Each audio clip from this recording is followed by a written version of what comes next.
오늘도 우리에게 주어진 이 말씀을 통해서 여러분들이 은혜를 누려가는 시간들이 되셨으면 좋겠습니다. 저희가 계속적으로 골로새서 말씀을 살펴보고 있지요. 저희는 골로새서 1장과 2장을 다룬 뒤에 이제 3장의 내용들을 살펴보고 있습니다. 사도 바울은 1장과 2장의 내용을 거치면서 과연 우리가 믿는 예수님은 누구신가, 그리고 그 예수님께서 우리에게 어떤 일을 하셨는가, 그런 귀한 진리들을 밝히는 것에 중점을 두었습니다.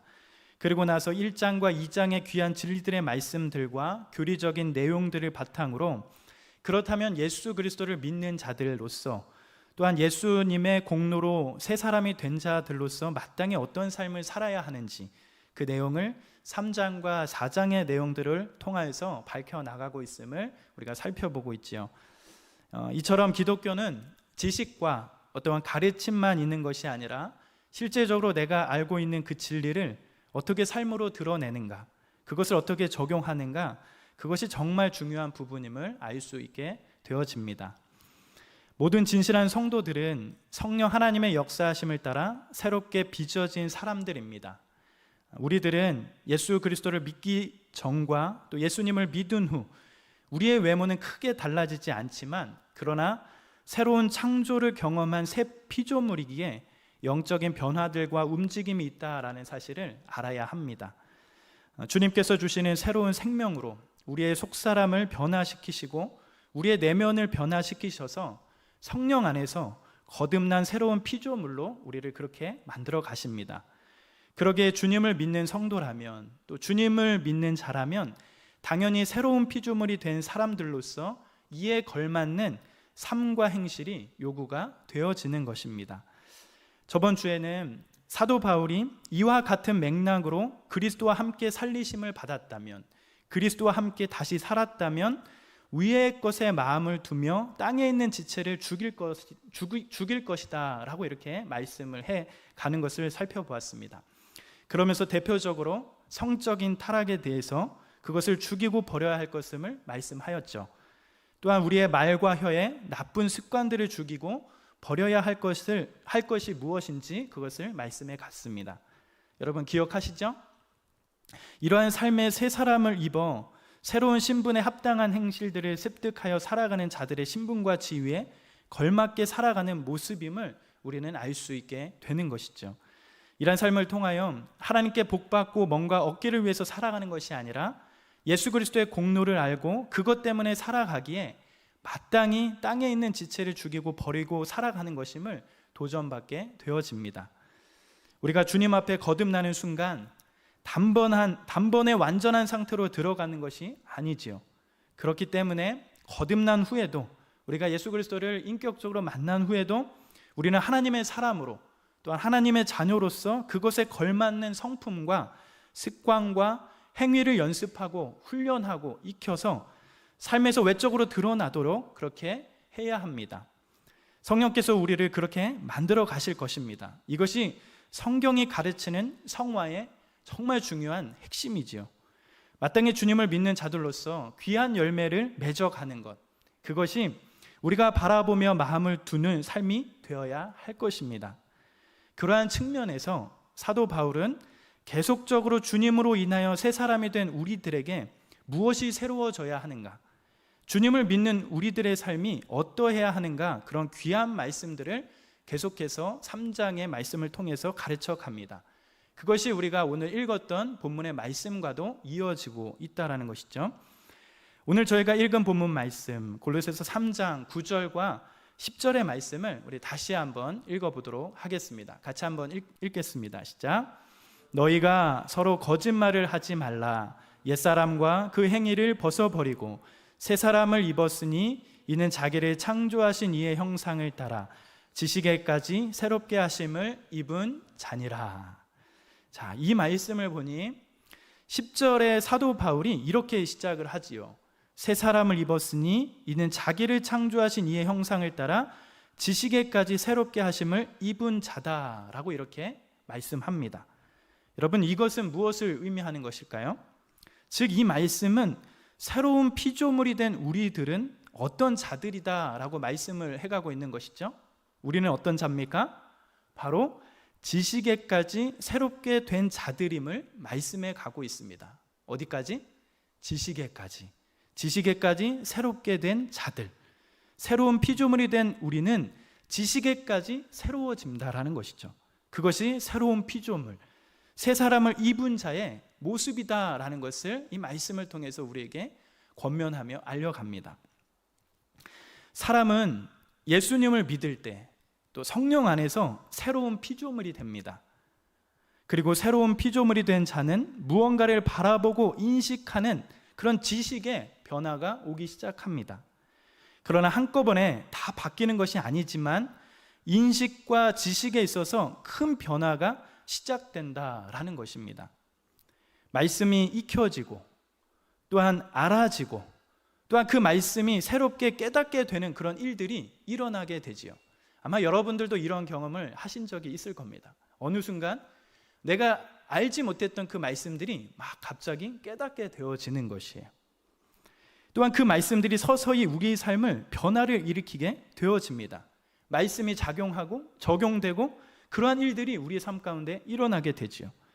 때로는 어떤 이들은 지식이 무엇이 바꾸겠는가, 성경 공부를 통해서 어떠한 변화가 있겠는가 하며 냉소적으로 바라보는 분들도 있겠지만, 그러나 분명한 것은 아는 것만큼 변화가 시작된다라는 사실이지요.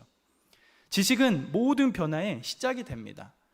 우리가 예수 그리스도를 믿으면 지각이 열려간다라는 것이에요. 그의 말씀이 우리 가운데 들어오게 됩니다. 그리고 바르게 알 수 있는 그런 길들이 열리게 된다는 것이죠. 이러한 것이 바로 주님을 믿는 자로서 살 수 있는 출발점이 된다라는 것입니다. 그렇다면 이렇게 지식에까지 새롭게 된 결과가 어떻게 나타나게 되지요?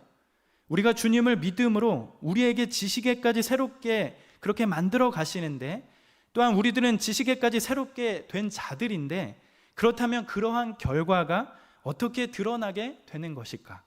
사도 바울은 골로새서 3장 11절의 말씀을 통하여 이렇게 고백하며 권면해 가고 있습니다. 우리 3장 11절 같이 한번 읽어보도록 하겠습니다. 시작.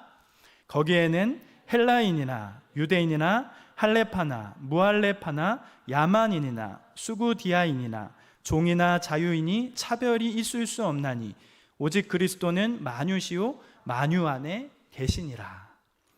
자, 지식이 열리고 새로워지고 그렇게 난 후에 주님을 믿는 자의 삶에 한 가지 중요한 표시가 열리게 되고 시작되게 됩니다. 중요한 표시가 생기기 시작합니다. 그것은 바로 우리들이 다른 이들을 바라볼 때 옛사람처럼 차별하지 않는 특징이 일어나게 된다라는 사실입니다. 다른 사람을 바라보는 그런 눈이 달라지게 되는 것이죠. 이러한 중요한 표시가 생기게 됩니다. 헬라인이나 유대인이나 할레파나 무할레파나 야만인이나 수구디아인이나 종이나 자유인이나 차별이 있지 않게 된다라는 그 사실이 열리게 되는 거죠. 이 진리는 정말 중요한 주제 중에 하나입니다. 주님을 믿는 자가 지각이 새로워지면 가장 먼저 달라지는 것 중에 하나는 바로 사람을 보는 시각이 달라진다라는 것입니다. 전에는 세상에 온갖 잣대를 가지고 사람들을 차별하고 때로는 구별하고 구분하고 그렇게 사람들을 바라봤다면, 이제는 예수님을 믿고 구원받은 자로서 사람을 구별하지 않고 차별하지 않고 구분하지 않게 된다는 사실이 일어난다는 겁니다. 이것은 주님을 믿는 자들에게 나타나는 정말 중요한 표시입니다. 새 사람이 되기 전에는 여러 가지 근거로 사람들을 차별했습니다. 어떻게 했지요? 오늘 말씀에 의하면 첫 번째는 헬라인과 유대인을 차별했습니다.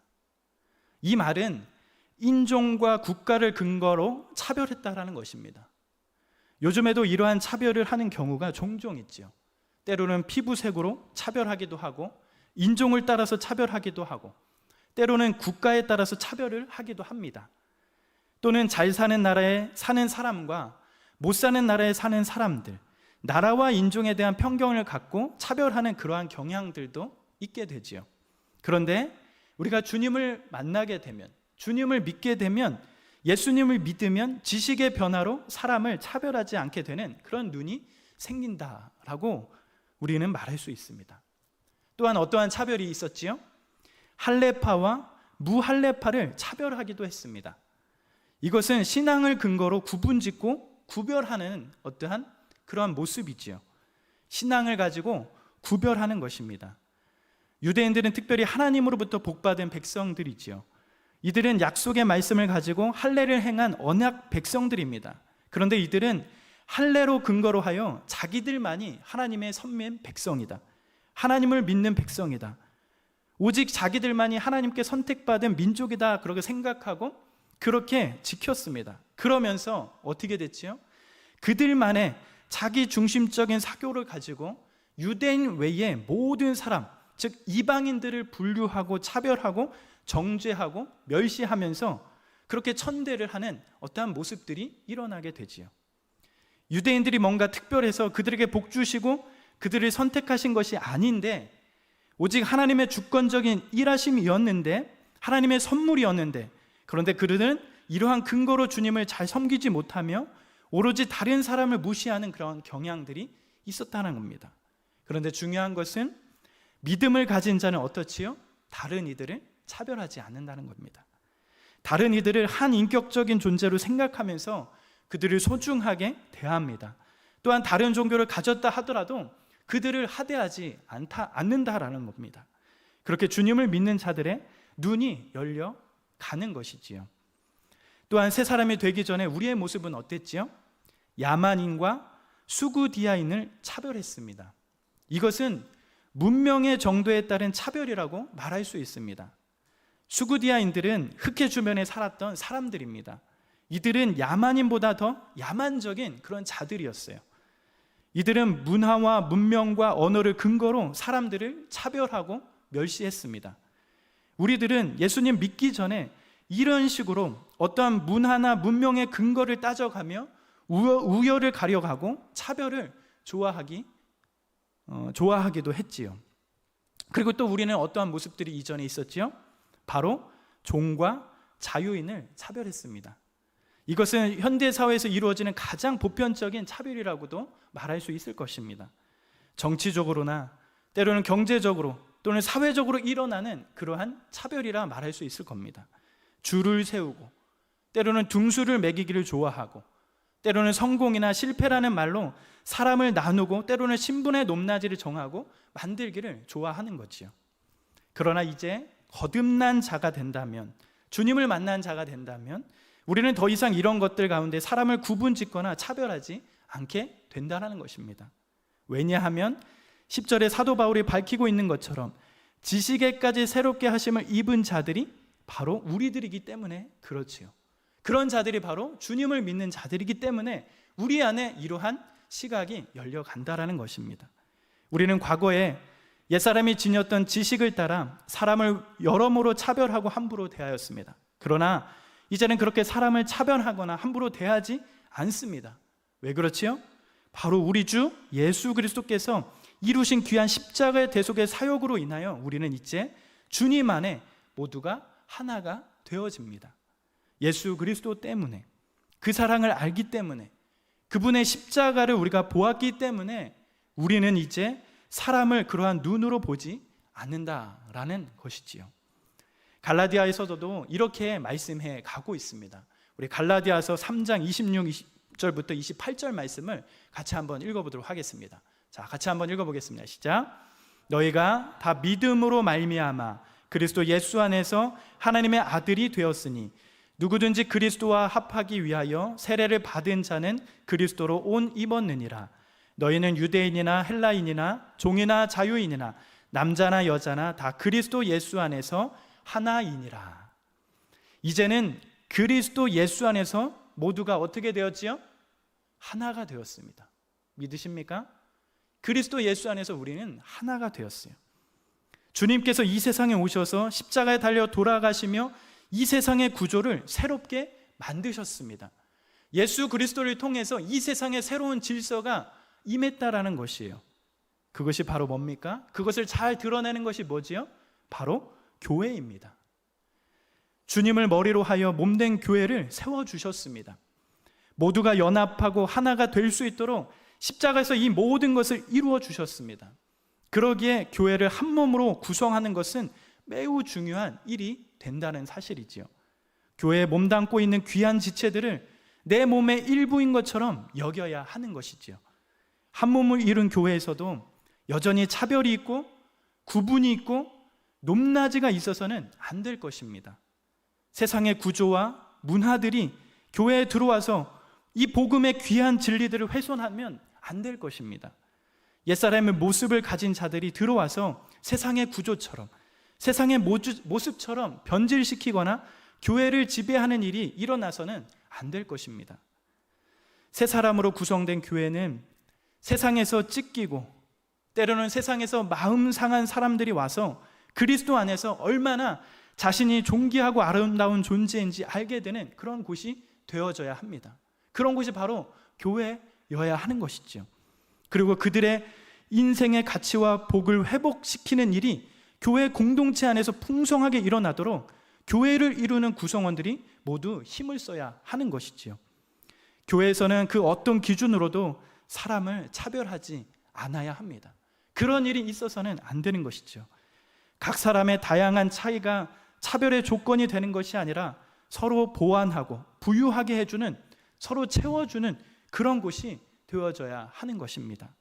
하나님이 주신 모양과 은사대로 또한 각자의 차이로 서로를 풍성하게 만들어주고 서로를 복되게 해주는 그런 교회 공동체의 영광이 드러나야 한다는 것입니다. 그렇다면 우리는 어떤 면에서 하나가 되는 것일까? 우리가 하나가 될 수 있는 이유와 근거는 무엇 때문입니까? 그것은 사도 바울이 골로새서 3장 11절 하반절에 말씀했던 것처럼 이 말씀의 근거가 있다는 것입니다. 우리 하반절 말씀 같이 한번 읽어볼까요? 차별이 있을 수 없나니 오직 그리스도는 만유시요 만유 안에 계시느니라. 즉 우리가 하나 될 수 있는 이유는 바로 누구 때문입니까? 예수 그리스도 때문입니다. 예수님께서 만유시고 만유 안에 계시기 때문에 그렇게 될 수 있다는 것입니다. 예수님 때문에 우리가 뭐든 내려놓을 수 있으므로 우리는 하나 될 수 있고 사람들과 사람 사이에 차별하고 구분하지 않게 되는 것입니다. 교회는 모든 사람이 예수님께서 흘리신 보혈로 우리를 살려주신 것을 믿기에 하나의 공동체가 되어갑니다. 예수 그리스도 때문에 사람을 외모로 차별하지 않고 서로 아끼고 사랑하는 귀한 공동체가 되어가는 것이죠. 그것이 바로 교회여야 합니다. 그것이 바로 우리 공동체여야 한다는 것이죠. 교회는 예수 그리스도 때문에 세상과 전혀 다른 관점을 가지고 사람을 바라보는 곳입니다. 그러한 관점은 바로 지식에까지 새롭게 하신 주님의 은혜 가운데 가능하게 된다는 사실을 오늘 이 말씀을 통해서 우리는 기억하고 알게 된다는 것입니다. 그러므로 사도 바울은 지식에까지 새롭게 하심을 입은 자인 성도들을 향하여 무엇을 하라고 계속적으로 권면하고 있습니까? 다른 사람들을 차별 없이 바라보며 함께 가야 하는데, 그렇다면 그것을 위하여 추가적으로 무엇을 하기를 바라고 있지요? 바로 골로새서 3장 12절의 말씀을 통하여 우리들에게 말씀함을 권면해 갑니다. 우리 골로새서 3장 12절 말씀 같이 한번 읽어볼까요? 시작. 그러므로 너희는 하나님이 택하사 거룩하고 사랑받는 자처럼 긍휼과 자비와 겸손과 온유와 오래 참음을 옷 입고. 사도 바울은 새 사람으로 살아가는 성도들을 향하여 이제 5가지의 미덕의 옷을 입고 살아야 한다고 그렇게 말씀하며 권면해 갑니다. 새로운 옷으로 입는 것이죠. 그것이 무엇이지요? 바로 긍휼과 자비와 겸손과 온유와 오래 참음의 옷을 입으라고 말씀해 간다라는 것입니다. 그러면 이렇게 5가지는 무엇을 뜻하는 것이죠? 우리 차근차근 한번 살펴보면 좋겠는데, 첫 번째, 무엇의 옷을 입으라고 말씀하고 있죠? 긍휼의 옷을 입는 것입니다. 긍휼의 옷. 이는 다른 사람의 필요에 민감하고 다른 사람들의 고통과 아픔을 공감하는 마음의 옷입니다. 타인의 아픔을 내 것인 양 느끼는 그런 것을 말하는 것이죠. 타인의 아픔을 공감하는 것, 그것을 말하는 것입니다. 세상은 무한 경쟁 세상 가운데 사람들은 남을 잘 배려하기가 쉽지 않습니다. 다른 사람을 돌보다가도 내 것을 제대로 챙기지 못하면 경쟁에서 도태되어 끝이 난다고 생각하기 때문에 다른 이들을 잘 배려하기가 쉽지 않지요. 그것이 세상의 모습입니다. 늘 다른 사람들에게 인색하고 냉혹하는 어떠한 현실을 마주하게 되지요. 그러나 주님을 아는 자들은 그런 세상 속에 있더라도, 그런 세상 가운데 있더라도 타인의 아픔과 결핍에 같이 공감하며 그들의 필요를 채워주고 싶어 해야 한다는 것입니다. 그리고 긍휼이 가득한 옷을 입고 다른 사람들을 바라보게 되는 것이죠. 우리들은 이러한 긍휼의 옷을 입어야 할 것입니다. 자, 두 번째, 무엇을 옷 입으라 하고 있죠? 바로 자비의 옷입니다. 이것은 불쌍히 여기고 아파하는 마음이나 긍휼이 담겨있는 마음의 행동으로 드러나는 것을 말씀합니다. 실제적인 행동의 모습을 보여주는 것이죠. 필요를 채워주고 아픔을 덜어주는, 어쩌면 구체적인 실천이라고도 말할 수 있겠습니다. 자비는 또한 타인의 고난과 수고를 덜어주기 위해 자기 자신이 희생하여 뭔가를 해주는 것을 말하기도 합니다. 이 자비의 옷도 경쟁성과 효율성을 최고로 가치로 여기는 이 시대 가운데 정말 필요한 덕목이기도 한 것이지요. 마땅히 이 세상 속에 살아가는 우리들에게 드러나야 할 것이며, 우리들은 이 자비의 옷을 입어야 한다라는 것입니다. 그리고 세 번째, 무엇을 옷 입으라고 하지요? 바로 겸손의 옷을 입으라라고 이렇게 권면하지요. 이것은 하나님 앞에 자기의 위치를 정확히 아는 성도의 가장 중요한 성품 중에 하나입니다. 주님을 믿는 자들은 하나님께 많은 사랑과 은혜를 받고 있지만 자기에게 원인과 이유가 없다라는 것을 알게 됩니다. 하나님의 특별한 배려와 복주심을 경험하지만 우리에게 자격이 없다는 것을 아는 것이죠. 그러기에 어떻게 할 수밖에 없죠? 겸손할 수밖에 없습니다. 주님의 십자가를 보면 볼수록, 우리가 하나님 앞에 나가면 나갈수록 그 은혜 때문에 우리는 겸손하게 될 수밖에 없다는 것이죠. 오직 하나님의 성품을 따라 거저 받은 줄 알고 거저 받은 그 인생처럼 그 겸손이 우리에게 드러나야 하는 것입니다. 자, 그리고 네 번째, 어떤 옷을 입으라고 하죠? 온유의 옷을 입으라고 합니다. 여기 이름이 있죠. 이름, 온유라는 자매가 있는데 이름대로 되면 너무 좋을 것 같아요. 그렇게 사는 것 같아요. 그렇죠? 온유의 옷을 입어야 합니다.